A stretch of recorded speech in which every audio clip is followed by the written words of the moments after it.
Hello and welcome to the Daily Millwall for Tuesday the 10th of October 2023. Today's Millwall news. I told you yesterday. I was first on it. I told you everyone because I picked it up just as the Daily Record put it out late at night.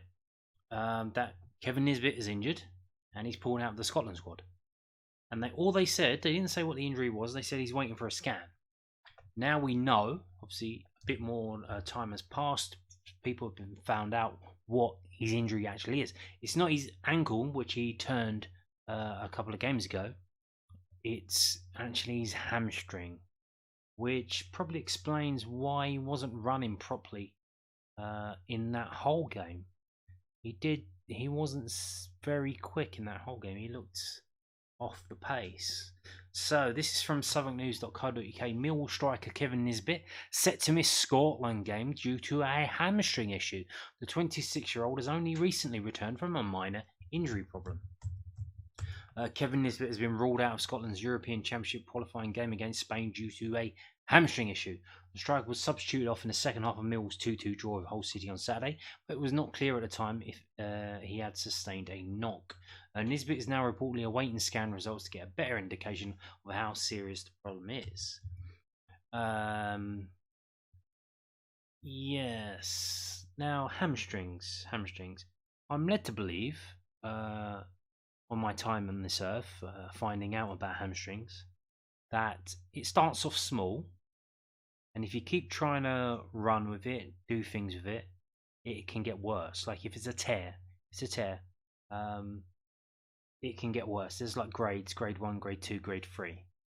So he probably didn't do himself a favour by continuing to play against Hull. Like if he was feeling it during that game, which I think he was, because he wasn't moving properly. So he probably should have said something at the time, and it probably would have been a lot better. He would have healed up, get some ice on it, and could have had a proper look at it early doors. So the 26-year-old missed the Lions 0-0 draw with West Bromwich Albion after hurting his ankle against Rotherham United in the previous game. Despite initial fears, Nisbets bounced back quickly to fitness. Scotland's sensational qualifying campaign means they will book a place at Euro 2024 if they beat Spain on Thursday. Well, easier said than done. Whoa there. Nisbets' knock is the latest injury issue that Millwall are having to deal with. Duncan Watmore subbed off at half-time against Hull after he had an issue, while Sean Hutchinson and Mitija Sarkic remain on the long-term injury list. So there you go. How bad is it going to be? I don't know. Obviously, we've got a week off. We don't have a game on the 14th this Saturday, but we do have a game on the 21st against Preston. That's early doors. Make sure if you're doing an early game that you do a proper warm-up. You don't just roll out of bed and then crack on. Get an actual warm-up underway, especially if it's your hamstring. So we'll see how he goes. But we do have Tom Bradshaw back, and obviously he's being involved in the Wales squad. They've got a game against Gibraltar tomorrow, which you can watch on BBC iPlayer if you wish to do so. Hopefully, if you would think that they would put him on against Gibraltar, because they do have another game after that against Croatia. That's an actual qualifying game. Gibraltar games are friendly, so you would think they would utilise the squad in that, and then Bradshaw would get a couple of games. But we hope and wish. Now, moving on to this opinion piece. Straight out the bat, the international break has started. What do you write about? What do you write? Well, you write about the season so far, because I think we're 10 games in? Or 11? No, we're 11 games in. So that's a chunk of games, isn't it? What is that, a quarter? We've got 46 games in the league season. We're 11, just under a quarter through. That's 25%. That's quite a chunk. So, new signings making an impact. Fleming's form and dubious defending. 5 talking points from Millwall's season so far. There has been plenty to discuss from a busy few months so far at the Den. It's 4 wins, 3 draws and 4 defeats from Millwall's 11 championship games so far this season. The 15 points they have collected from those matches is 2 more than what they had at the same stage of the 22-23 campaign. You hear that? All you people moaning? We're better off this season. We've got 2 more points. What are you talking about? What are you moaning for? It's still incredibly early in the season to draw too many conclusions about what shape the Lions are in and speculate too much about what the future may hold. But many fans will spend the international break discussing and debating what they have seen so far and what bearing it could have on the rest of the season. Here are News at Den's 5 talking points, themes and patterns that have caught the eye so far. New signings making an impact. Despite Kiefer Moore escaping the clutches of Millwall in the final minutes of deadline day, the majority of fans appeared quite upbeat about what they had seen in the transfer window. Yeah, splashing the cash, John Brelson and James Brelson as well, putting their money, putting their hand in their pocket and funding all of this. It's not being funded by your season ticket where the prices have been frozen for like 10 years. He's paying for it. So Kevin Nisbets, Joe Bryan, Casper Denor, Wes Harding and Matija Sarkic were all signed permanently, while Brooke Norton-Cuffy, Ryan Longman and Alan Campbell arrived on loan. There's an argument that all have had a positive start to life at the Den, even if Campbell is still yet to convince some of his critics who favour George Saville in the midfield. Nisbet is open for more goals, but has shown positive signs up front. Joe Bryan was the star player against Hull City, and Wes Harding has demonstrated his credentials after weeks on the bench, even if he will be unhappy at the easy nature of the goals conceded against the Tigers. Matija Sarkic was solid and dependable before injury ruled him out. Brooke Norton-Cuffy and Ryan Longman have brought more energy and drive to the wing-back positions, and no words of positivity are needed for Denore to pick up the bunch. The players are still adjusting, still learning about and understanding their teammates, and still tactically adapting to Millwall and Gary Rowett, so there's a decent chance they may all improve as the season goes on. One thing I would say that probably the standout, I wouldn't say Alan Campbell's the worst of those players so far. I personally would pick Brooke Norton-Cuffy, which is probably unfair of him. You look at him, you forget that he's only 18. He's a big lad. He's only 18. But when you compare him with Longman on the other side, if you're going to play in that winger role going forward, you need to have some moves. So I called him Scruffy Cuffy. I don't know if the kids at school called him that, and I don't want to give him flashbacks to when he was bullied at school, but Scruffy Cuffy, because he just goes forward. He kicks it forward and runs onto it, even if there's a player there, and obviously he ends up losing the ball. He's not precise in what he does, and probably unfair to compare him to this, but you look at players like Zaha and other players like that. They have moves that they do, patterns that they do, tricks that they do constantly, and the players can watch that, and they can watch the video of him. We know what he's going to do, but it doesn't matter because he can still do it and execute it. Whereas Cuffy just seems to be a bit of a headless chicken. But I would say when he come on against Hull, he did look a lot better. So I think maybe dropping him was maybe that G'd him up, or maybe just because Hull were defending for 45 minutes, that he could just go and not worry about running back and defending. So I think that's the problem with him. So he's not really a wing back, he's more of a winger. So maybe that's the thing, he's being used in the wrong position. But I would pick Brooke Norton-Cuffy out as the one who hasn't hit the ground running. But like I said, he's 18 years old. He's the same age as Romain Esse, but you look at them, like one's skinny and one's like built up and he's taller. So it's easy to forget that. But hopefully he can get better and do some things. Zion Fleming's form. It almost feels unfair to single out Zion Fleming, who continues to be one of Mill's better performers, even though he's not been on the best so far. 2 goals and 2 assists is not a bad return at all from the midfielder, who only had 3 strikes to his name at this stage of last season anyway. And he actually did have a spell, he was injured, wasn't he, for the first month. He looked sharp and lively, not this year, last season. He looked sharp and lively against Rotherham United and Plymouth, one of the shittest teams in the league, and a team that just got promoted. The matches where his 2 goals came, and spoke articulately last month about having to adapt his game, now playing behind 2 out-and-out strikers with no wingers around him. Fleming was just so influential and talismanic last season that when he's not in full flow, Mill's collective performances visibly suffer. It's up to other players to step up when he's not at it, and with time, there's a good chance he'll return to those consistently high-level performances from last season.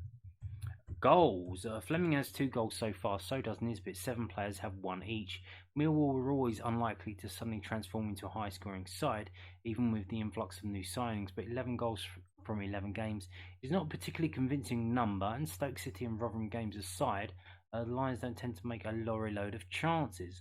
The hope is that at least one of Fleming, Nisbet or Tom Bradshaw can get the hot hand and go on a scoring run sometime soon, or goals can continue to be shared around the team at a higher frequency. Over the last 3 championship seasons, teams finishing in the playoffs have scored 66 goals on average. From the small sample of data we have so far, Millwall will end up well short of that. Indeed, because you need goals to win games, and if you're not scoring goals, you're not going to win games. Like, if you can only score 1 goal a game, you have to keep a clean sheet, because otherwise, if you concede 1, it's going to be a 1-1 draw. So you're going to drop 2 points every time you do that. Whereas if you can just score 2 goals, especially like when a team has to come back from 2 goals down, it's a lot harder. It's a lot harder, and there's wiggle room. So if you do end up conceding, you can see it's 2-1, that's fine. Then we have, like, you can bring on Adomu Amaku. And if we are 2-0 up and then as a team scores against us, it's 2-1, and they go all guns blazing and try and get that second goal, we can put a Adomu Amaku on and just ping balls out. Like, we can get them to think about, hang on, we can't all bomb forward because this guy's got blistering pace, so we need to think about what we're doing. So that's luxury that we haven't had so far, with not being able to score many goals in the game. Dubious defending. The lack of goals is particularly concerning given some of the defending that's been on display so far this season. Silly individual mistakes and some collective structural issues have seen Millwall letting 3 against Norwich, Leeds and Swansea, and 4 against Reading in the Carabao Cup. A susceptibility to counter-attacks when chasing a game has become a theme, while long balls over the top suddenly become an issue against Hull City at the weekend. The 13 goals conceded so far is the same or better than most of the teams around them in the table, and strong defensive displays against Middlesbrough, West Bromwich Albion and Plymouth have all been seen, so it's probably important not to overrate the issue. But for a team that don't score tons of goals, the defence needs to be tighter. Just talking about the susceptibility to counter-attacks. We're very slow going forward. We're not very direct. And what tends to happen is that when we do move forward, other players the midfield move up forward as well, leaving massive gaps behind them. So when we lose the ball, if someone mispasses it, boom, it's over. Whereas other teams, you see, they ping it forward and their attackers act as a unit on their own as they move up forward quickly, and they'll just play with each other. We saw Swansea do that to us. Their whole team doesn't move forward. Just the 3 geezers up front, they'll knock it over the top. One of them will run on it. The other 2 will run about and get into space. And then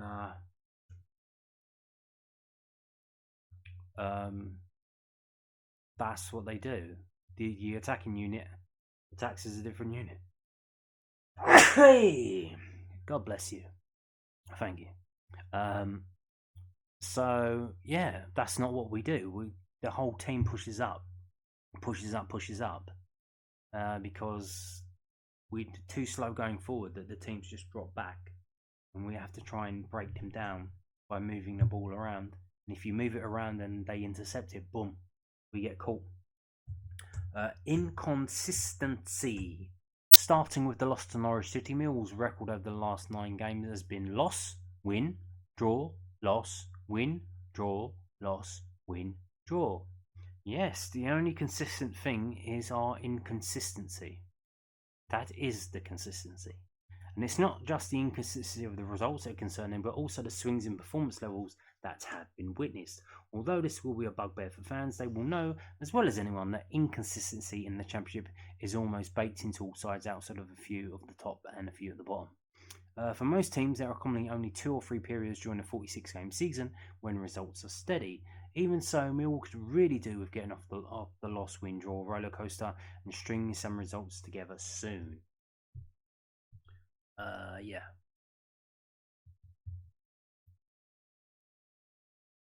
Exactly. Now we're going to finish today's video with this. This is from millwallfc.co.uk. They are advertising a new book. They've very kindly, looks like, I don't know if this is a paid advertisement or they're just doing it out of politeness. This is a book from Payne, so 30, Millwall's 3 decades at the Den. Of course, this year is the 30th year at the Den, the new Den. In 1993, Millwall Football Club moved from their famous old Den home of 83 years to a purpose-built stadium. They were one of the first clubs to relocate, a move made not just out of necessity to meet new stadium safety regulations in the wake of the Bradford and Hillsborough stadium disasters, but to bring the club into the modern era and to allow it to regain its place in English football's top flight. As is often the case with Millwall, it didn't quite go to plan. This is the story of the first 30 years at the Den, a stadium which, despite being a club's own for over 3 decades now, some sections of the sport and its media still insist in calling it the new Den. Yeah, and I think that's going to continue for quite a while. I'm lucky enough that I'm of the age that I did go to the Den when I was a kid. I was about 8 or 9, and it was quite the event. So yes, I do remember it, and it was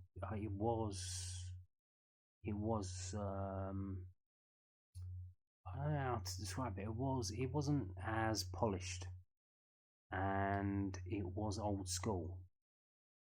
It was football as it was. So if you think about going to a non-league game, it was like that, but on steroids. Just with the crowds and the atmosphere, the pubs, everyone in the pub, all of the pubs that were around there. And we don't get that now. We don't get that. You can't.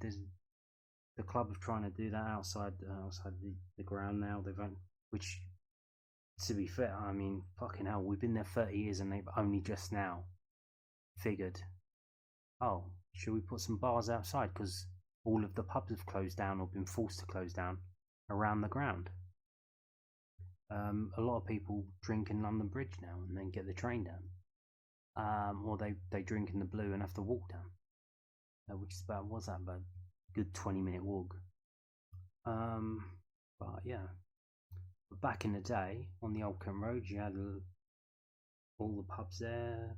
The thing that was a Chinese restaurant now, Crown and Anchor. There's one called the Fox. I think there's one called the Arrows. I was only a kid at the time, so I don't really remember. The Canterbury Tavern at the time. The one that's now an African restaurant on the corner of Ilden and Old Kent Road. These places were banging with Millwall fans from probably about 12 o'clock to about 2:30, and then 2:30 everyone would walk off down all the different side streets and go to the ground, and they would follow the paths, and then they would see the floodlights, and there they were, the old style floodlights that stand up, stand out, and on a night game you could see them for miles around, especially in the hills of South London.